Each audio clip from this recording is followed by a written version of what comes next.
internazionale del film di Roma, ormai ci state vedendo in tutte le salse, anche quando mangiamo. Non ne possono più di noi neanche i camerieri, ma quando non mangiamo intervistiamo. Chi abbiamo intervistato, Eva? Oggi abbiamo intervistato Daniel Pennac, che è l'autore del romanzo da cui è stato adattato il film Il Paradiso degli Orchi, che è stato presentato fuori concorso in anteprima al festival e sarà in sala dal 13 novembre. Ma non abbiamo intervistato solo lui. Assolutamente no, anche la protagonista femminile che è Mélanie Bernier, non so se notate il mio francese, che ci ha raccontato un po' com'è stata l'esperienza sul set e oggi ha rappresentato il cast sul tappeto rosso.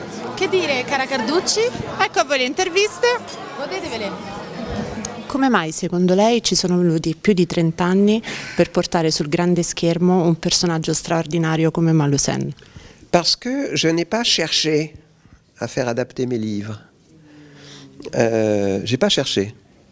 Il y a eu des essais qui n'ont pas abouti.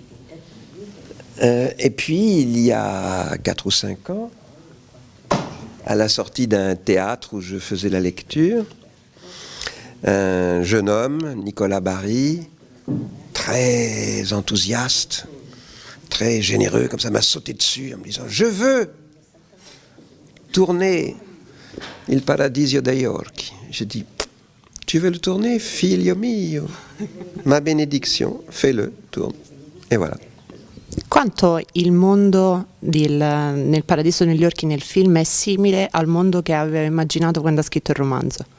Ce qui ressemble beaucoup, c'est la famille, le rapport entre Benjamin et la famille. Ça, Nicolas s'est surtout intéressé à ça. Mais le film est beaucoup moins nero, beaucoup moins noir que le livre. Le livre est au fond très noir. Je me rendais compte en le relisant, je me suis dit, ouh, mais c'était noir. Ça. Et Nicolas a fait un film beaucoup moins noir. Secondo lei, nella società attuale, chi sono gli orchi di cui dobbiamo avere paura e chi invece i capri espiatori? Mm-hmm.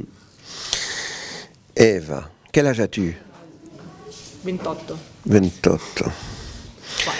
Alors, entre ta naissance et maintenant, la société a énormément changé. Tanti anni sono passati. Non, 28. Il en est passé beaucoup plus pour moi, hein, des années. Au début du XXe siècle, les ogres étaient des ogres politiques. Tu as eu Mussolini en Italie, Franco en Espagne, Salazar au Portugal, Hitler, Staline en Russie, Mao, etc. Bref, des ogres politiques. Aujourd'hui, cette figure de l'ogre a, pour l'instant, disparu du paysage politique. Elle a été remplacée par une non-figure qui est la non-figure de ceux qui spéculent sur les produits financiers. Ils ne spéculent pas sur l'idéologie, ils ne spéculent pas sur la production matérielle, ils ne spéculent pas sur la production intellectuelle, ils spéculent sur les produits financiers. Ce sont donc des ogres invisibles, mais qui ont un appétit encore beaucoup plus grand et beaucoup plus féroce que les ogres politiques.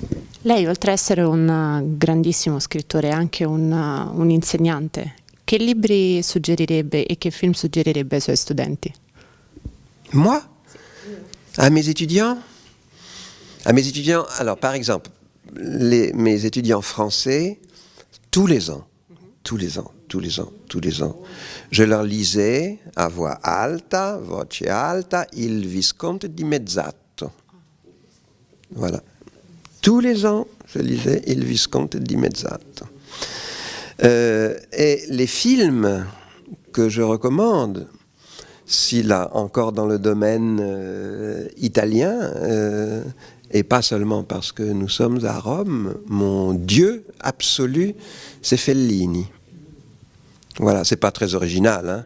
C'est comme si on te demandait, dans le théâtre, qu'est-ce que tu aimes? Shakespeare. Très bien. Eh ben, c'est pas... Mais c'est comme ça. C'est vrai que mon préféré au théâtre, c'est Shakespeare, et mon préféré au cinéma, c'est Fellini. E invece quali sono i film che l'hanno influenzata quando era più giovane? Eva. Je sais pas, je crois que tu n'en connais aucun. Parce que je suis très vieux et que tu es très jeune. Alors, il y a la nuit du chasseur. Comment traduit-on ça en italien? La notte del cacciatore. Connaissez? Non. Mais c'est normal. C'est normal. C'est normal. Lo recupererò però. Il y a, si. Il y a les fraises sauvages de Bergman. Ok, quello sì. D'accord. Il y a tous les Fellini, tous sans exception. Sans exception. Il y a beaucoup de Woody Allen. Beaucoup de Woody Allen. Il y a quelques films de Truffaut, etc., etc. Il y en a beaucoup parce que je regarde, moi, je regarde les films comme on écoute de la musique. C'est-à-dire, je peux voir 200 fois le même film. Mais 200 fois, c'est pas une image. C'est-à-dire, les fraises sauvages de Bergman, par exemple, je l'ai vu. Ou Fanny et Alexandre de Bergman. Je l'ai vu, je sais pas, 20, 30, 40, 50 fois, ou des petites séquences de certains films. Mais c'est un film peu connu. La dernière séquence, je l'ai vue 150 fois peut-être, comme on écoute de la musique. E invece che cosa ne pensa della cinematografia contemporanea, sia francese che italiana? Je ne pense pas beaucoup parce que je la connais mal. Ici, j'attends toujours le prochain film de Nanni Moretti. Tu vois, j'attends. Je vois un film de Nanni Moretti et puis je me remets en attente. Qu'est-ce que j'attends? Le prochain film de Nanni Moretti. E invece che cosa ne pensa del cinema come funzione sociale, più importante ad esempio della televisione? Che ruolo ha secondo lei nella società attuale? On ne peut pas dire que le cinéma a une influence plus grande que la télévision, puisque la télévision est maintenant la productrice réelle du cinéma, c'est la télévision. Et Eva, je ne sais pas, en règle générale, je ne sais pas quelle est la fonction de l'art sur la société. Je pense que toute production artistique nous rend plus sensibles, nous rend plus intelligents, nous rend plus analytiques, nous rend plus ceci, ça. Mais il ne faut jamais oublier que la Deuxième Guerre mondiale, par exemple, est née en Allemagne, qui était en 1900 le mieux armé culturellement, le plus philosophique, le plus sociologique, le plus poétique, c'est la Deuxième Guerre mondiale est née dans le pays le plus cultivé d'Europe. Je n'arrive pas à donner à l'expression artistique une importance politique plus grande qu'elle n'en a réellement. Je crois qu'elle nous rend, nous, meilleurs, mais pas nécessairement les sociétés. Aujourd'hui, à quoi sert Fellini? À quoi a servi Fellini? Certains te diraient à rien. Et d'autres te diraient, moi je te dis à tout. Moi je lui dois tout. Anche tu. Anch'io, sì. Anche tu. Allora, sei un'attrice molto giovane, però hai già una buona carriera alle spalle. C'è qualche attrice internazionale o anche italiana che comunque ha ispirato alcuni dei tuoi lavori o dei tuoi personaggi? Je crois qu'il y a plein d'actrices italiennes, françaises, américaines qui m'ont forcément inspirée. Je ne vais pas vous dire Sophia Loren parce que Sophia Loren, tout le monde dit ça et forcément Monica Bellucci travaille beaucoup en France et donc du coup c'est une actrice italienne qui nous amène toute l'Italie dans notre pays. Voilà, c'est ça. J'ai fait une émission de télé la dernière fois où je me suis retrouvée en face d'elle. Waouh, c'est vrai que quand elle parle, on dirait une madone et elle a quelque chose comme ça. Donc, toutes mes inspirations, elles sont partout, dans toutes les générations et dans toutes les cultures.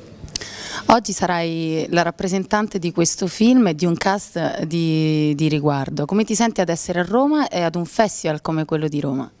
D'abord, je suis flattée qu'on m'ait invitée parce qu'effectivement, j'ai un rôle secondaire dans ce film et donc du coup je prends vraiment en main la responsabilité de défendre ce film et d'être la caution féminine et française d'Au bonheur des ogres. Et puis je pense que Rome pour moi c'est un peu un rêve de venir ici, d'abord juste pour connaître mieux cette ville, parce que c'est le glamour, parce que voilà, c'est toute l'Italie et tout le cinéma italien comme je l'imagine. Donc vraiment je suis très heureuse d'être ici. Merci beaucoup. Grazie mille.